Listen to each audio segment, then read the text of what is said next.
নমস্কার, আমি doctor T K Haldar. ব্যথাটা যদি ওপর থেকে নিচের দিকে নামে, shoulder joint,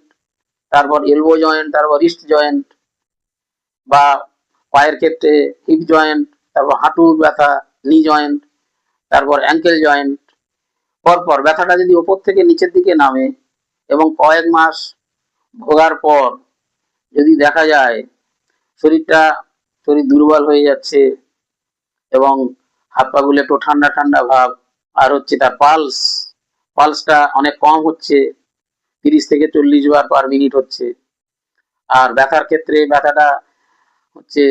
suddenly joint to joint migrate করে, বা ওয়ান্ডারিং টাইপ অফ পেন, এই জয়েন্ট থেকে ওই জয়েন্ট, ওই জয়েন্ট থেকে এই জয়েন্ট, আর জয়েন্ট গুলোর মাঝখানে নামনেস থাকে, অবশ ভাব থাকে, তাহলে সেক্ষেত্রে আমরা প্রেসক্রাইব করি ক্যালমিয়া ল্যাটিফোলিয়া। খুব উপকারী ওষুধ, আপনারা রাখবেন, উপকার পাবেন।